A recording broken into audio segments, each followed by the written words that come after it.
up live on the stream just to make sure everything's working okay, and then we will crack on. Just bear with us one moment, guys.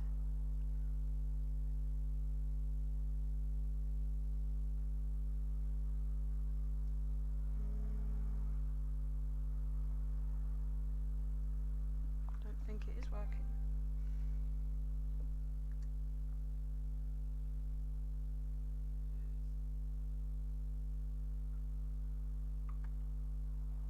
Yeah, it is working. That's fine. How do I get this to come back up? Top left. The first slide. Yeah. And then the play button in the bottom right. Okie dokie. Just a little bit of teething issues there this morning. Afternoon rather. Gosh, it's been a very long day, I think. Or month, or year. So far March and April have had like about 100 days each, so it's going to be a while. Right, so we should be all up and running. Okay, so welcome back to lesson 4. So I do apologise that it's actually on Sunday this week and not on Saturday. I'm not doing very well at the moment in terms of health, but don't worry, it's just sometimes my body needs to sleep and I can't really do anything to stop it, so it's just how it is. So I do apologise if you guys were looking forward to yesterday, but obviously it will be now today, so we just got to pretend it's Saturday just for the purpose of this video. I'm sure you'll be fine. So today we're going to be discussing about gender, and it's quite a tough one, but also really important that we do address this with the Spanish language as well, because every word or every object or noun, for example, will have a gender one way or the other. Excuse me, I need to cough. Apologise. So, I know, this is my favourite bit of every single class, but I always like to make sure, especially in the beginning, that we are sort of making sure that we know how to pronounce our letters, our alphabets, our sounds, just as like a quick run through recap as per normal. So as usual, A, B, C, D, E, F, G, H, I, J, K, L, M, N, O, P, Q, R, S, T, U, V, W, X, Y, Z. I'm not going to go over the numbers with you today, guys, but as you can see, I'll put the numbers in there for you, so if you do decide that you want to watch back this video later on, then of course you can just sort of go back to this screen and practice your numbers. But these resources I will keep posting up onto the group as well, so if you're not part of that group already, if you are watching this on YouTube, for example, I will be posting everything in a group called Spanish Saturdays with Penny, so if you're not in there, just feel free to join up if you want to. I am uploading this video into there as well, so if you need to catch up or you want to basically see all the different links and things and bits and bobs that I post over the week, just so that it can kind of help with your language learning. So, gender. It's quite a complicated one, and yes, in a lot of Romance languages or Latin-based languages, there generally is a feminine and masculine and occasionally neutral words as well, and it's something that we don't necessarily hear or think about when we speak English, because we don't really get taught about that, but in the Spanish language it is, you know, mighty important, and especially can affect any other words in your sentences. So if you're using an adjective, for example, that adjective would need to reflect the gender of the noun or sometimes the speaker as well. So it's quite a big one to get your head around today, so do bear with us. But if you have any questions, do feel free to pop a message on the live stream or under the box on the YouTube channel, or just send me a message. That's not a problem. I can't see any comments at the moment, so just be aware I'm not ignoring you. It's just I'm only looking at the screen that you're seeing with my little slideshow on there, so just so you're aware of that. So they're generally two genders, mainly two genders that we worry about. So feminine and masculine, that applies to words. And we tend to use either or when we are talking about ourselves. So I personally use feminine pronouns, so I would generally use a feminine form of things to describe myself. For example, if I'm, I don't know actually, off the top of my head. Let's say soy pintora. I'm a painter. So yeah, it's yeah, we'll get into that. But I do want to sort of clarify this as well. So all nouns have a gender, which is either feminine or masculine. This includes objects, fruits, days of the week, etc. Obviously, not just strictly those things. So how do we identify with Spanish words whether it's feminine or masculine? Because how are you going to know? I mean, you can't just go and ask it, and you shouldn't do that. But this is mighty important, and sometimes the gender can be changed with some words as well, just to make it extra fun. But we're going through this together, so don't worry. Now, I am going to touch on this. It is a subject that's people have mixed feelings about, but gender identity, again, this is not really to do with the Spanish language per se, but being part of the LGBT myself, I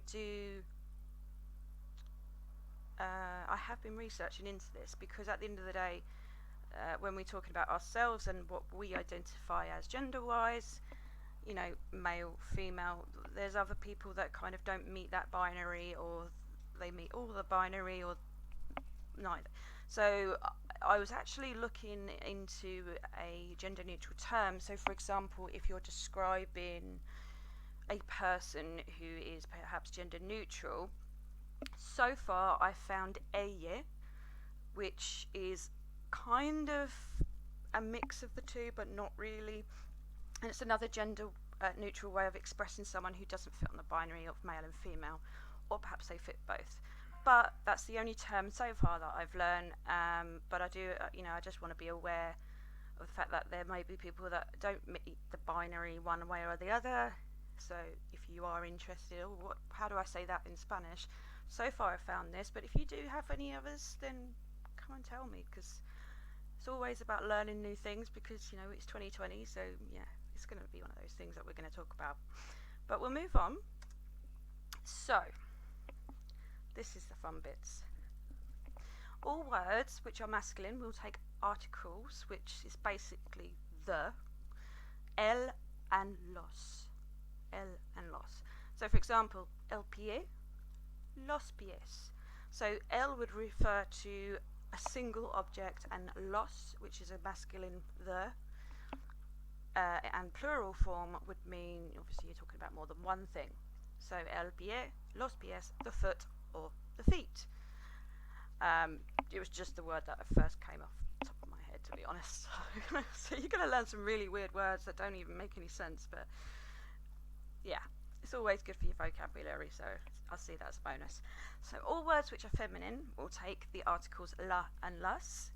For example, la cara, las caras, the face or the faces. So that's another word that you can add to your vocabulary, but it kind of helps you understand that when we're sort of saying the something, we do have to change the to a plural form in this as well, which isn't necessarily something we do with the English language. Actually, I don't think we ever do that unless we put in like two people or something like that, but that's not really the same. So how are we going to determine what words on this, say we're reading a document, what words are feminine and masculine? How do we know? Unless they've got some of these pronouns in front of them or articles in front of them, we're not necessarily going to know. And sometimes we're not going to use all of these things in a sentence, because once you learn sort of more and more with the Spanish language, some articles aren't necessarily used. So for example, soy, which is I am, sometimes before that you would actually say yo soy, I am, but you can actually take off that I pronoun or you pronoun or they pronoun, etc. etc., and just use the verb itself, which is quite unusual, but it's what they do in Spanish, really. So you could say yo soy penny, or just soy penny. So you don't always know just by looking at some words, because you could, it gets complicated. So most nouns that end in a o, e, an accented vowel, a, e, I, o, u, or ma, are masculine. Most. So yes, there are exceptions. Yay. Most nouns that end in a, de, theta, or theon are feminine. Have I lost you yet? I don't honestly know if you can reply, but hopefully I haven't lost you. And again, most. There are always exceptions to the rules, like the I before E, but after, I don't remember how it goes, but yeah, there's always exceptions to the rules, and there's usually quite a lot. But to get you the general basics of feminine, masculine, what words are what, this is a good sort of foundation to start with, and then it gets complicated. So examples of the rules. So masculine, we're going to be using el, los, un, or uno. So el and los are when we're basically saying the something. Un and uno would be like a something. Sorry, uno. Sorry, it's meant to say uno, unos. I apologise for that. So un or uno. So it's usually a something, or a few of something, or some of something. Is kind of plural as well. A in plural. That's almost like saying a few of something. So, for example, el idioma, los idiomas. So, because it's got that ma at the end of the word, we're going to go, okay, so that is masculine. Another way to also identify some masculine words, if the word comes from the Greek language or ancient Greek language, for example, idioma, sistema, I can't think of anything off the top of my head right now. Idioma, sistema, for example, they've actually derived from the Greek terms for those words. So idioma for language, or idiomas for languages, that sounds like sandwiches, doesn't it? The languages would take the el or los form, or the un or unos form. So yeah, if you do recognise it as a Greek word, but again, you're not necessarily going to know that, but just a sort of like a little tip. If you recognise Greek words as you go along, the majority of those will be a masculine pronoun. And then some other ones, we've got el libro, los libros, the book, the books. So libro ends in an o, which means that must be a masculine word, so we need to use el or los, depending on if there's one or more than one. So for feminine, let's have a look at some examples as well. So we've got la, las, and of course when we're describing some or a something feminine word, or a few, we also can use una or unas. So for example, la ciudad, las ciudades. Now there's a slight change in the way the word is formed with la ciudad. So some words will change ever so slightly, and they will add a few extra letters to make them the plural form of that word. So you'll see a lot of things that, for example, this means city or cities. Sociedad, which is society.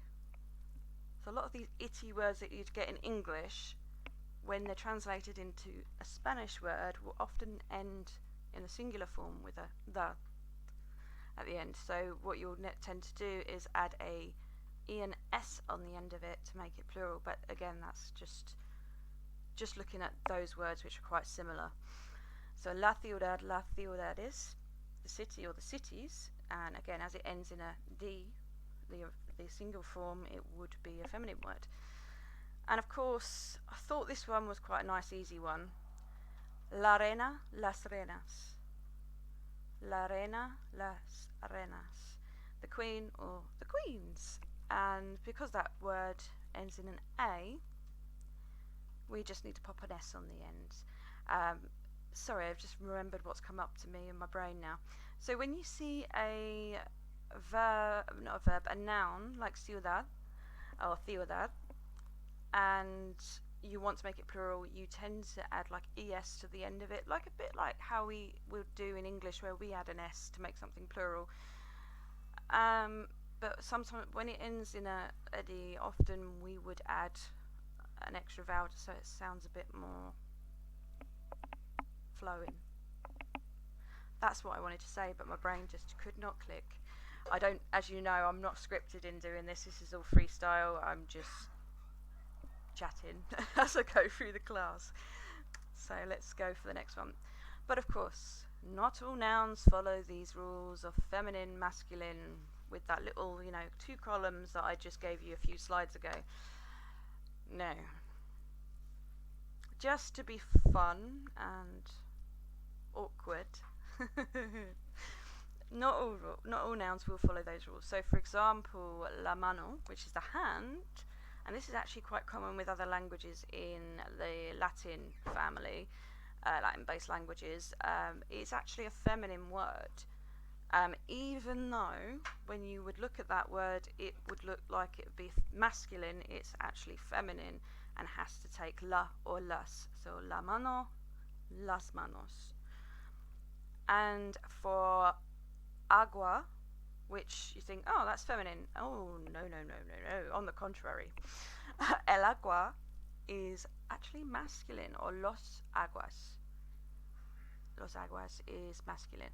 And again, it's one of those kind of false friends, as you would call, as well, language learners will often say, it's like a false friend where you think it's one thing, but actually it's not.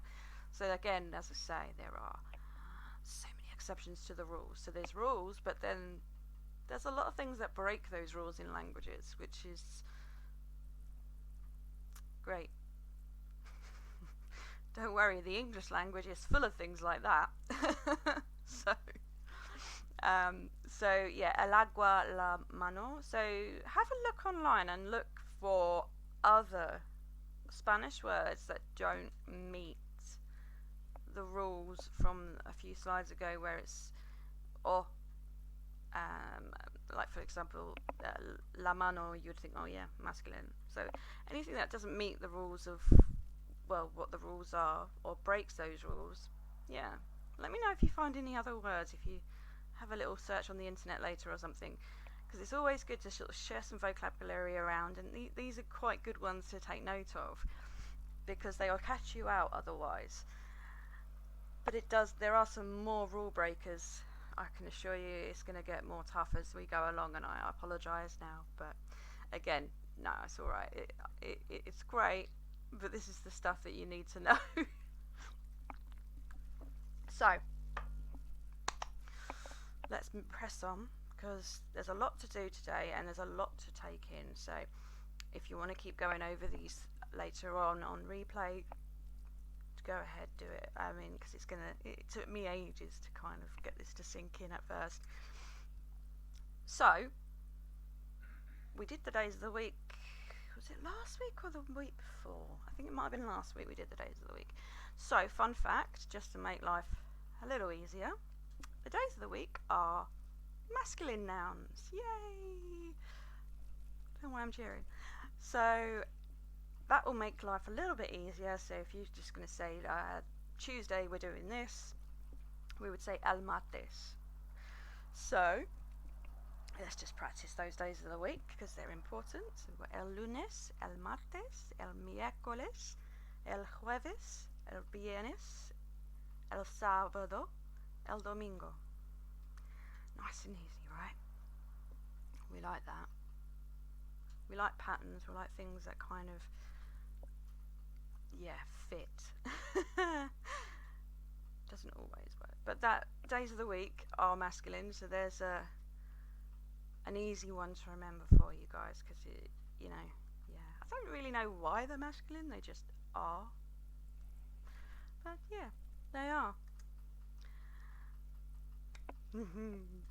So, this is a little bit crazy, this slide, I must admit. So, by the way, there are a couple of times in the Spanish language that you would need to use a neutral article.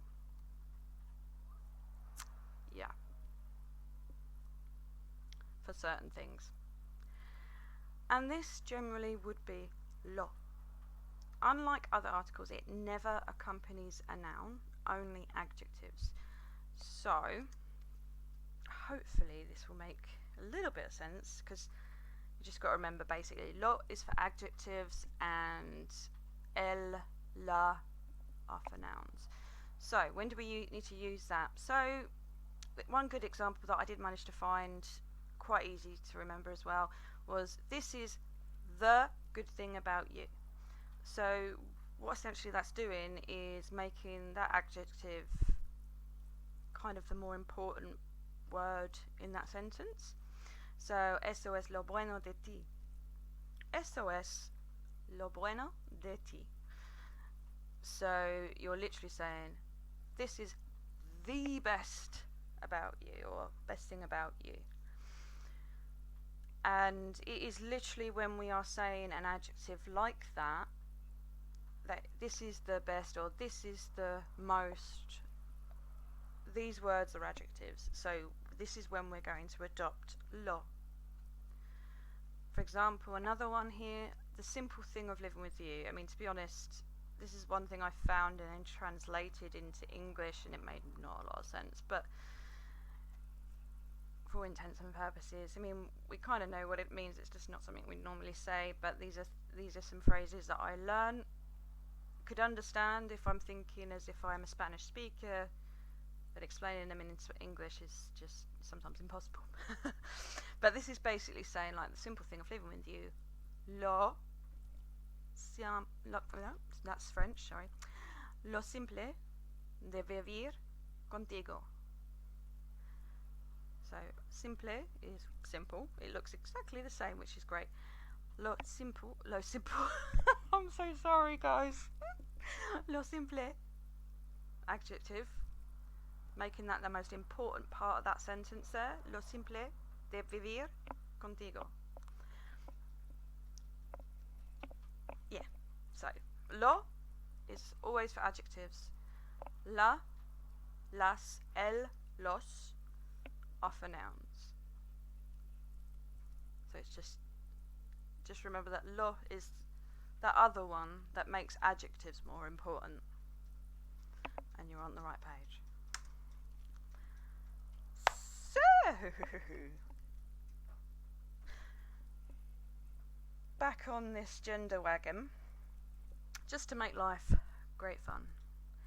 So, in the Spanish language, there are lots of words, usually relating to a person, which can be either a masculine or a feminine. There's a masculine and feminine form of a particular word. So I've put some examples here, some nice easy ones to remember and quite helpful for your vocabulary if we're talking about our families. So, for example, Alemán, Alemana, so German man, German woman. You could also say, for example, for me, soy inglesa. I am English woman. I am English, a English woman. Soy inglesa. I am English. Or you could say soy inglés, which is the same, but you're talking about yourself. So you're using an adjective to describe yourself, but it needs to take a form, a gender form. And obviously, if you are someone that is gender neutral and you speak Spanish and you do have alternative forms that you could teach me, that would be awesome, because I would always like to expand on my language learning and vocabulary. But for the moment, I'm only going to stick with what I know, So I do apologise if this does offend anybody. It's not with intent at all. So abuelo, abuela. Why have I put abuelas? Why have I put amigos? Oh, I'm so sorry, guys. I've messed the slideshow up again. So we've got abuelo, abuela. Sorry, abuela. Grandfather, grandmother. Yay! That's quite an easy word to remember because one ends in o, so that's definitely the masculine form. The other one, excuse me, the other one ends in a, so that must be the feminine form. Awesome. That seems nice and easy so far. Maestro, and I didn't put the translation. Maestro, maestra, which is a word for teacher or kind of master, but it's basically like a mentor, teacher, someone that you learn from. Maestro, maestra. So we've got the o, that's the masculine one there, and the a, that's feminine. Awesome. And I messed up this slide royally, I must admit. There's no translation for that. And I've also done amigo, and it's meant to say amiga, but Penny messed it up, so I apologise. So you've got amigo, so that must be my male friend. Amiga, that must be my female friend. Novio, novia, boyfriend, girlfriend. This is also a term that we can use for someone that we're engaged to as well. So the word for fiance is the same as having boyfriend or girlfriend. It just literally means that you're in a relationship of some form, but you're not married. So it is very much novio, novia, novio, novia, boyfriend, girlfriend. Awesome. And then we've got tío, tía, aunt, and uncle. Uncle and aunt, sorry. So tío is uncle, tía, aunt. So because we've got the o, that's masculine. We've got the a, yep, that's feminine. Awesome, we know where we are with this. And then we have niño. I like that word so much. It's such a nice sound. Niño, niña, boy, girl. Same rule. The rules work with these ones, ladies and gentlemen and gentlefolk. This is amazing. Doesn't always work though. But these ones are quite easy to remember. Usually it's a o or a. So it's quite good. And then we've got hermano, hermana. Hermano, hermana, which is brother or sister. Masculine hermano, feminine hermana, brother, sister. Awesome. Nice and easy, these ones to remember, because it kind of, when we're describing a person, we tend to use any adjectives that would meet their gender. So masculine or feminine, but of course I'm not sure about gender neutral at the moment, but if I do find out anything about that, I will update in a later video. Whew, and we'll breathe for just a few moments. There's a lot more to go, guys. So indeterminate articles. So we know how we're going to say the something plural, and how to recognise how to recognise genders in some nouns, not all, because there are always exceptions. So what are we going to do when we need to talk about a something or a few of something? Well, this is where we use un or unos for masculine nouns, or una or unas for feminine nouns. So, some examples for you. Hay unos kilogramos extra. Kilogramos or kilogramo is a masculine word. So we're going to need, because it's plural, kilogramos, okay. So we're going to need unos. We're going to need the male plural form of a something, Hay unos kilogramos extra. Yay! So it's definitely masculine, so we're going to use unos. Awesome. Tengo un par de camisas. So we're thinking, oh, okay. Camisas, hang on a minute though, isn't that a feminine word? No, it is not, gentle folks, it is not. So camisas is, it's one of those cheeky words that can swap genders as it pleases.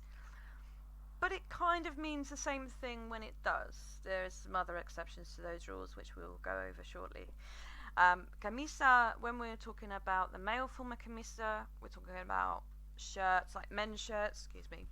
And when we are talking about the female form of camisas, so una camisas, we're mainly talking about tops and shirts for women. That, weirdly enough, it basically means the same, but not really. It's kind of... yeah.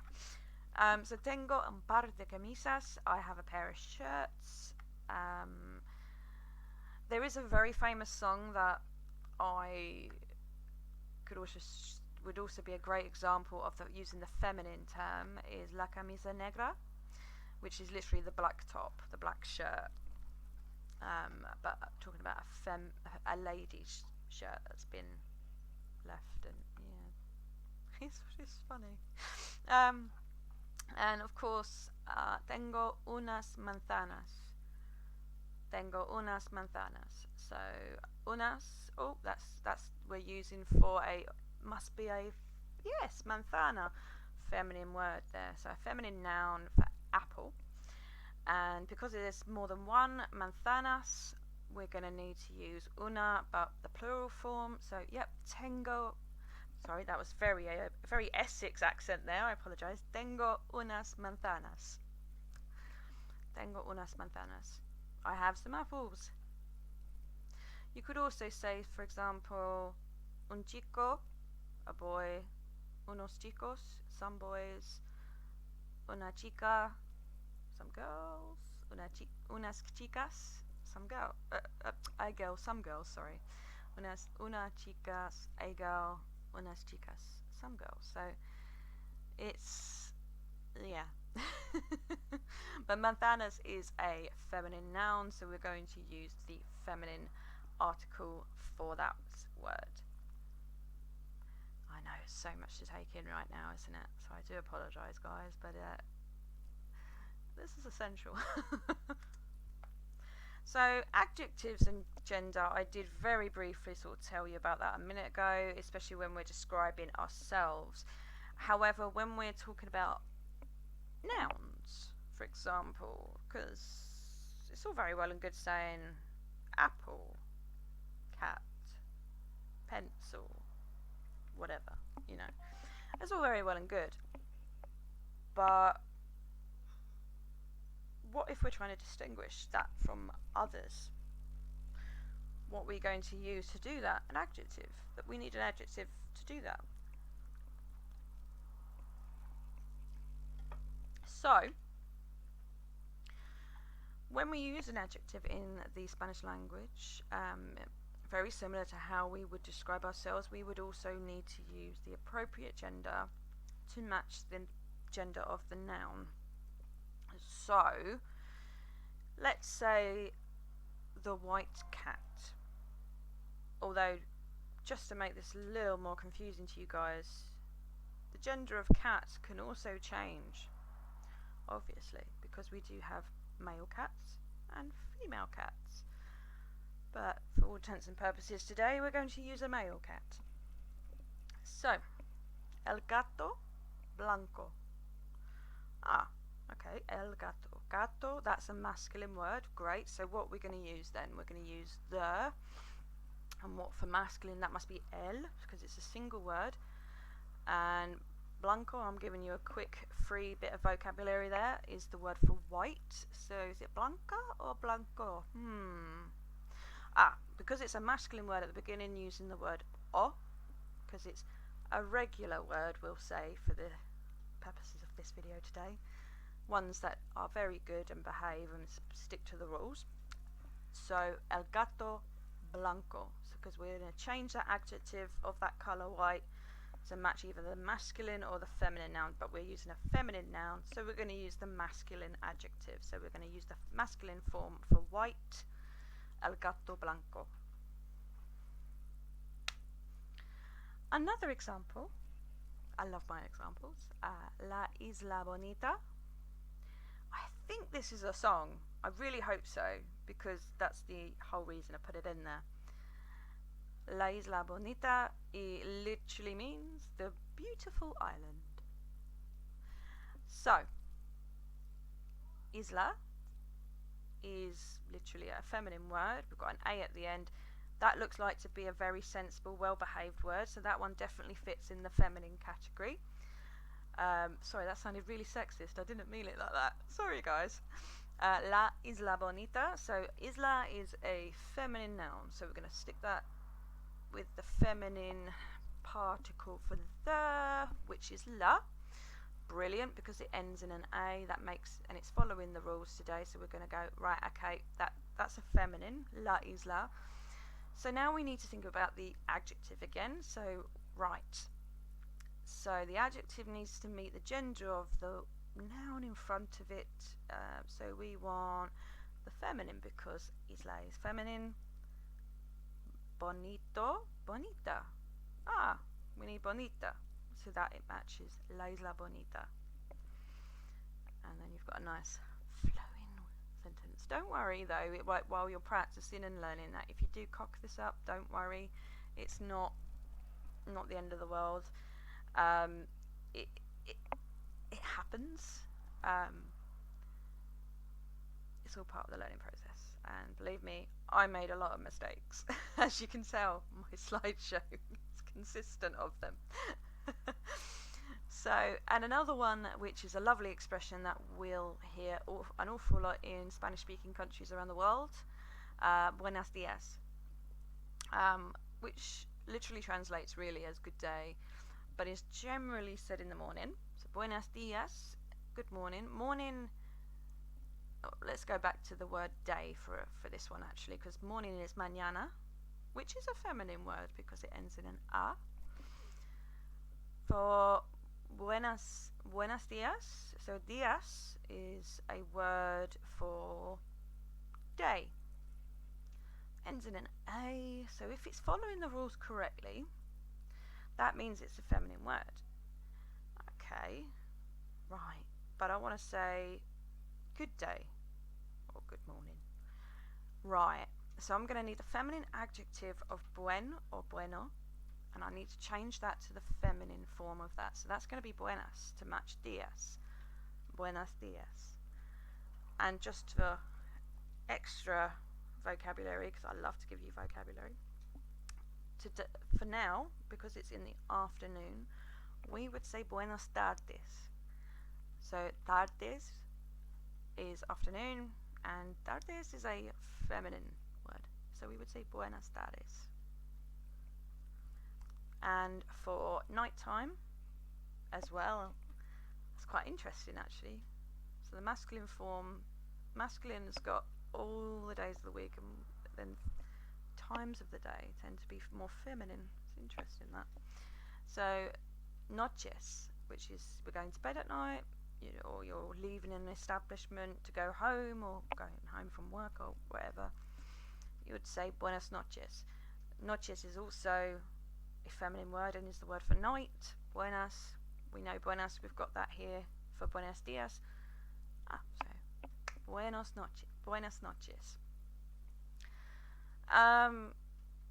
But as I said, there's always some exceptions. There's always some of those naughty nouns that don't follow the rules, and that's when stuff gets a little confusing. But with practice, with time, we'll get there. And even now I'm making mistakes, and sometimes even native Spanish speakers will make mistakes. But I felt like I'd probably ease off a little bit today, because that was quite a lot of grammar to get through, and articles, although they seem simple at first, they're not as simple as they look, especially when you get deeper into it. So I thought I'd ease off by talking about some colours, and then yeah. So colours are, in their own right, they could be a noun, but mainly are used for adjectives, and of course they will take their own masculine and feminine versions if they're used as an adjective to describe a noun. So I do give you the masculine or feminine adjective for each colour, form, for each colour. However, there are a few that have neither and more of a neutral form. So we'll go through that, don't worry. So, rojo. If we're just talking about the colour as it on its own without any, not as an adjective, we would use rojo. Rojo. But obviously, if we want to talk about any adjective that is feminine, we would say roja. Roja. Which is the colour red. I love this word so much. If we're talking about this word as a noun, in its noun form it would be Amarillo. Oh, it's such a lovely word. But if we're talking about a feminine noun, so if we're then turning these colours into an adjective, so for masculine nouns, I don't know, a yellow cat, for example, would say el gato amarillo. Or if it's a female cat, we would say la gata amarilla. So remember, with the double L consonant, we will not pronounce it like a Amarillo. That sounded even more Essex, but you can hear how that don't sound right. So the Spanish would say a double L sound as a y, so Amarillo, Amarilla. And I love that sound so much. I love that word, Amarillo, Amarilla. It sounds nice. I like it. Pink. So we have pink on its own, just talking about the colour pink, Rosado. But if we're using it to describe a noun, so we're turning the colour into an adjective, to say the red ball, the red cap, for example, we would, depending on the gender of the noun, we would use Rosado or Rosada. Occasionally I have seen the word rosa, but generally that is just the flower. But I have seen it occasionally being used, but just to sort of be more textbook, we will go with Rosado and Rosada. Again, depending on what the context of the conversation we're having is. Got a very dry throat today. Don't worry, I'm okay, guys. So don't worry. So this is one of those naughty words that doesn't want to meet in any category, but it's just a neutral. It hasn't got a gender. The colour green. It likes to stand out from the rest. Good for green. So verde for green. And you could use this on its own as a noun, verde, for masculine or feminine nouns, and using the colour as an adjective, it's still verde. Maybe if it's plural you would say verdes. Now do remember, when you have plural of nouns, so multiple cats, and they happen to be multiple green cats, this is getting really weird, isn't it? We would say sort of like el gato, no, not el gato, los gatos verdes, lots of green cats. Now that would honestly be very worrying, but just for our intents purposes for the exercises in this class, verde, it's nice and easy, it's chill, it doesn't really matter, it doesn't really mind whether it's fitted with a feminine noun or a masculine noun. It'll just, it's not worried about that. It's going to just stay chilled. use me as I am. That's not a problem. Good for green. Purple. Morado, Morada. It's a little bit similar to Rosado, Rosada, not Rosalda, Rosalda, Rosada, Rosado, Rosada. There we go. Morado, Morada. Purple. So again, it's simple. As a noun by itself, morado. If we're describing a noun and using the colour as an adjective, we would go with morado, morada. Yeah. Purple. It's one of my favourite colours. There are a few forms of how to say orange. This is the one that I was personally taught, and well, very much like the English, this is also the word for orange, as in the fruit.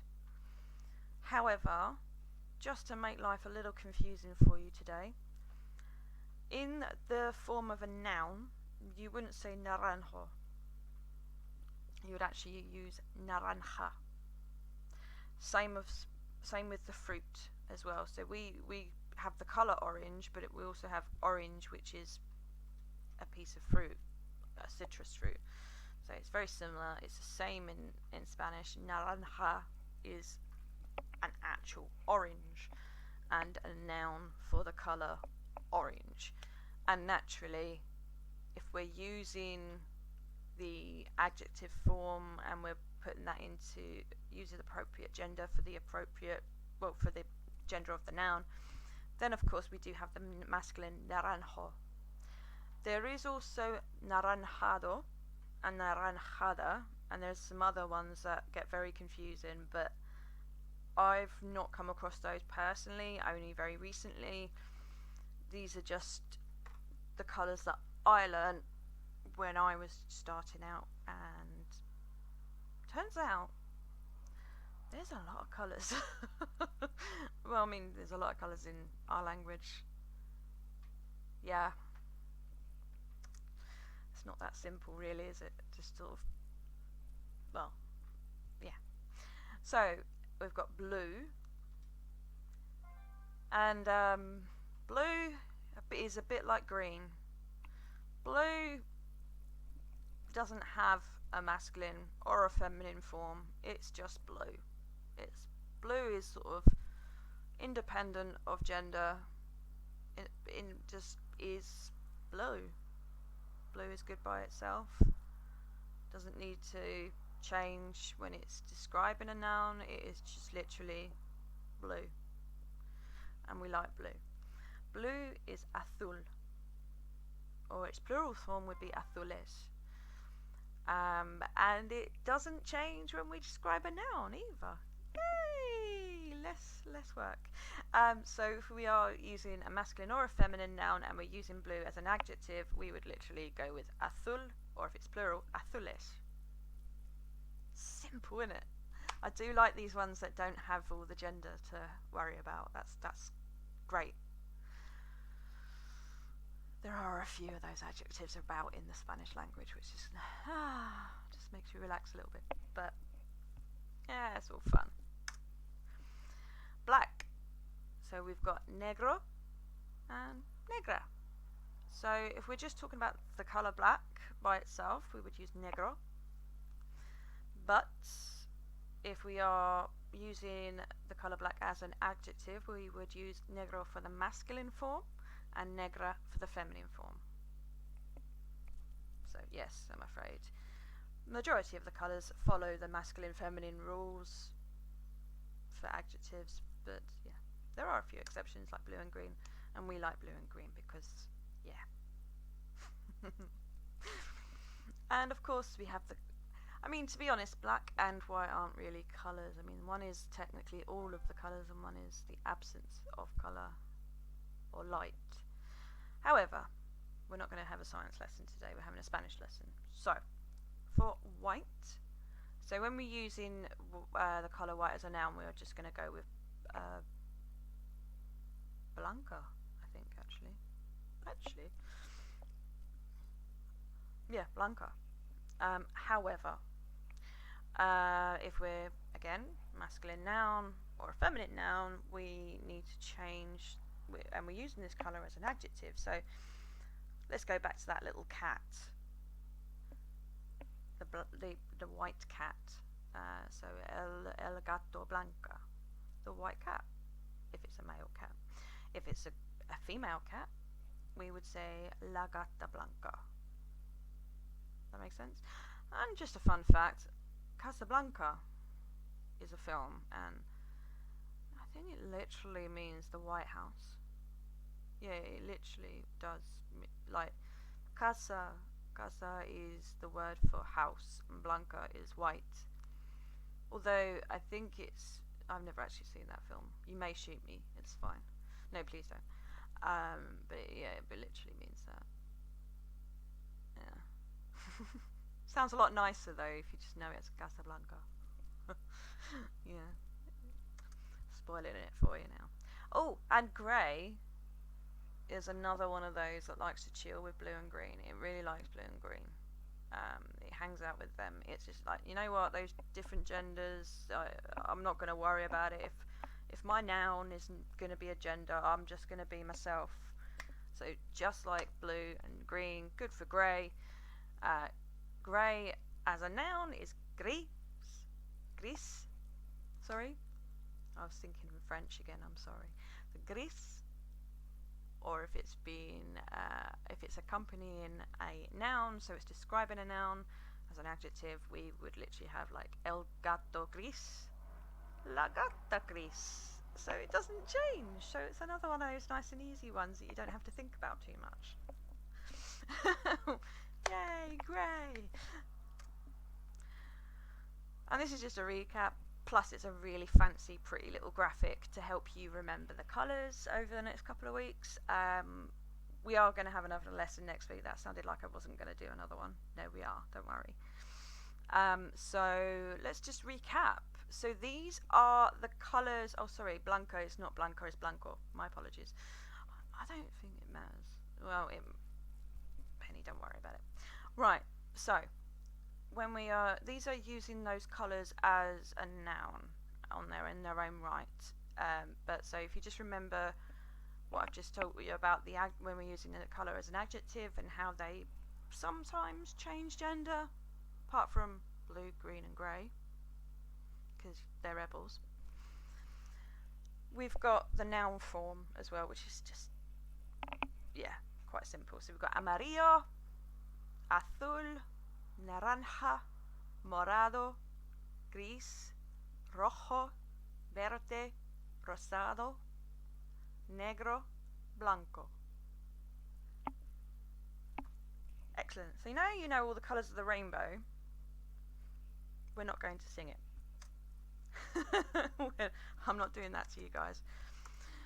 So, just to make matters worse with the colour shindig, this is a collection of some more colours I found on the internet. And some of them might be important. You might, if you do like to read in a different language, you might come across some of these. So it's always worth, just sort of having these on standby if you need them, because these are colours that are perhaps used but not necessarily a colour, more of a shade of a particular colour or a mix of multiple colours. But because we were talking about colours and adjectives, I thought I'd slip these in there as well. I'll just run over them with you quickly. It's not an extensive list, it's not all of them. There's probably thousands more that I haven't come across yet, but at least you've got a little bit more to add to your vocabulary, and if you ever come across them, you know what they're referring to. So for brown, it's marron. So we've got the accent over the O there. So we need to stress that O a little bit longer. So marron. So we're just elongating that word just at the end there. Then we have silver, plateado. No, it's a plateado, sorry. Plateado, sorry, I'm not reading that properly. Or plata. Now, some of you probably do watch Narcos on Netflix and have probably heard the expression plata or plomo, which literally translated is silver or lead, or bullet or money, like the gun or the money. So that is that famous offering of take the money or die, basically. I haven't watched it. I might have that wrong. But plata or plomo is literally silver or lead. As a lot of bullets, I don't know if they still are, were made of lead, and that's essentially where it's come from. It's also a very good Soulfly song, just so you know. Don't go listening to it if you're not into heavy metal though, because you might get a bit scared. It's not for everybody.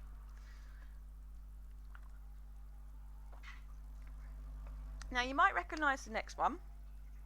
Oh, obviously if you speak English, gold, you know the word. However, dorado, for example, El Dorado, El Dorado. Yeah, it's a place, I think. Also a Shakira album.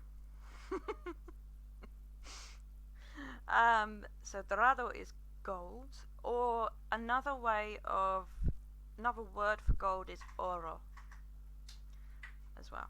Oro. The colour lemon, which I've never in my life used that word to describe yellow. It's yellow or yellow, but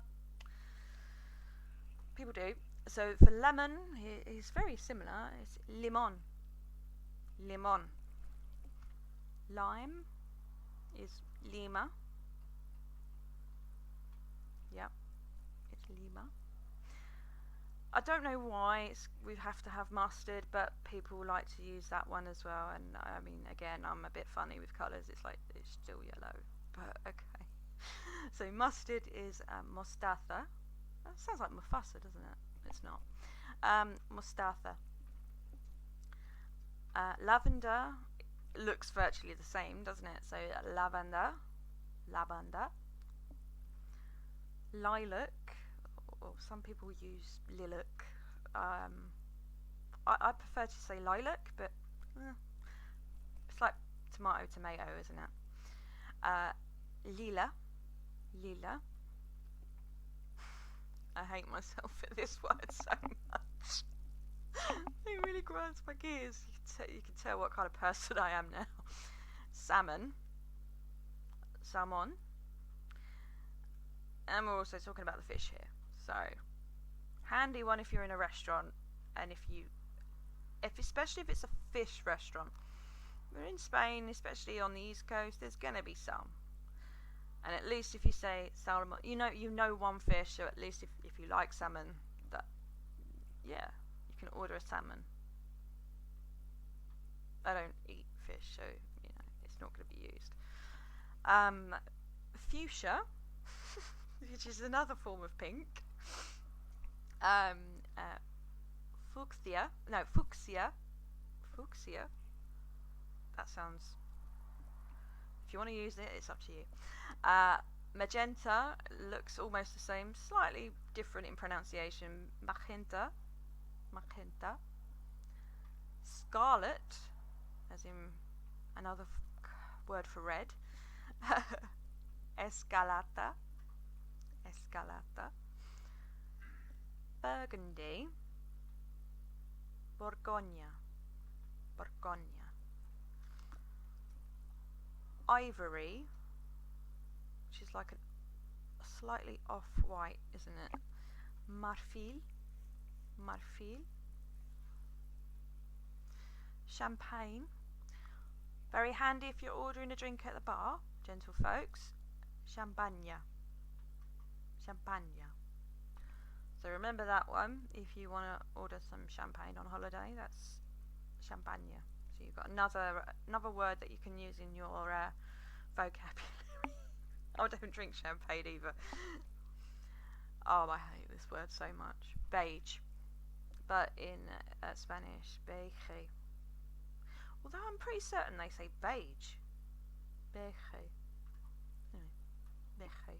Beige. Ochre. Ocre. Ocre. Copper. Cobre. That sounds quite similar to copper actually. So, cobre. Copper. Sounds very similar. And remember, like gold, silver, copper, amber, beige. I mean, these are actually the words for the nouns as well, because you know we do name a lot of our colours after actual things as well, and it's not really that much different for the Spanish-speaking world either. So amber, amber. That is literally it's that type of tree sap or something, isn't it? What's amber? Old fossilised tree sap. Yeah, old fossilised tree sap. Yeah, I was right. It's basically what they dig. I think they dig it up, but it's like a really beautiful, glowy kind of orange, translucent stuff. It's very beautiful, quite rare, but again, it's also a colour, but it's also a noun for amber. Amber, amber, amber, amber. Aquamarine, which I suppose is a greenish blue or a bluish green, whatever way you want to put it. Agua marina, agua marina. Yep, very similar. Turquoise, turquesa, turquesa, turquesa. Cyan, which is a blue, also probably what you'd see in a printer. Cyan, cyan. Baby blue. Well, this actually translates, azul claro is actually more like a clear blue. That's actually what it means, but we would probably call it baby blue in the English-speaking world, but it's more of a, to the Spanish-speaking world, or at least to the Spaniards, it's more of like a sky blue, clear blue, rather than a baby blue. There isn't really a word that exists for that in the Spanish language. I mean, there probably is, but it doesn't really make sense because they tend to use azul claro. Then we have, I don't even know what Prussian blue is. I'm assuming it's a shade of blue, but Prussian blue, azul de Prusia, azul de Prusia. Navy blue, azul marino, which is basically the same, marine blue. It's just slightly different translation. But the closest that we're going to get in the Spanish language, azul marino, they don't really have navy, it's marino. It's, yeah. Jade, jade, jade. Olive, verde oliva. Verde oliva, oliva, verde oliva. So very soft V, remember, ba, ba, ba, not va. Verde oliva. Oliva is olive, quality, and it's if you are in the Mediterranean, excuse me, if you are in the Mediterranean area, especially in Mediterranean countries like Spain, Italy. Well, Spain. We'll go specifically with Spain because we're learning Spanish. Yeah, that is literally the word. I mean, they love olives. They love olive oil. Oh yes, I do love that thing. That snack that a lot of people have is the bread and dip in oil with balsamic vinegar. It's one of my favourite things to eat. Probably not the best to eat every single day, but it's just so tasty. And when I lived in Valencia, I ate a lot of it because it's just so yummy. But it's grown aplenty down there, down that way. And at the end of the day, it's the right climate for it. It's a nice Mediterranean. The Mediterranean climate is, you know, it's perfect for olive growing, which is why it is so popular and why the majority of our olive oil and olive based products come from the Mediterranean, especially on this side of the world, at least. I mean, I'm not sure about the southern hemisphere or the western hemisphere. So, obviously, if you get your olives from somewhere else, feel free to tell me. Why not? Verde oliva. Aceite oliva. Aceite oliva is like olive oil. So, remember that, because it's the best thing to eat ever. I really have a problem with that, which is why we don't buy it for me anymore, because I will just sit there with a big hunk of bread and just dip for hours, because it's just so tasty. Yeah, I have a problem. Whew. So that is pretty much it for today, folks. It was a lot to take in, so I do appreciate if you guys need to go over it again. You've got the video recording that shall upload very soon. It'll also be on YouTube, so if you've caught it on YouTube, I'll link below where my group is as well, so that if you want to join that group, get some of the resources, get the uploads or PDFs of the slides that I make for purposes of this class, then you can use them, do what you need to do with them at the end of the day, because at the end of the day, I'm not a teacher. I haven't scripted any of this. I am literally just talking, which is why I'm quite stumbly. You're just basically getting me at face value here, because I'm not really one for writing scripts. I usually have a rough idea of what I'm going to talk about, and then I just kind of go with it. I'm not a teacher. I'm just a human being living in the UK. I have a languages degree. I currently have... I speak Spanish, French, Italian, Portuguese, a bit of Japanese, a smidge of Russian, which I've just started learning. I'm trying to learn Korean and Klingon, because I'm a nerd as well. And one thing I will say, because this isn't sponsored by anyone, but mainly just to sort of let you guys know, and if you want to kind of practice your learning at home and sharpen up your skills, or even if you do speak another language other than whatever your native tongue might be, the app Duolingo, I couldn't rate it high enough, to be honest. It's really, really good. It's really great for memorising words. I find it really good for practice, especially with pronunciation, because it does ask you to pronounce some words as well, and I think it's quite good. I say I'm not endorsed by them at all. I just genuinely believe that they're really good, and it's a nice way to kind of get 5 to 10 minutes a day just to kind of sharpen your skills a bit more. And I've even got the Spanish one on there, and I am more advanced than the app, the level on the app that I'm on, but it does help with my pronunciation, because at the end of the day, I graduated 11 years ago from university.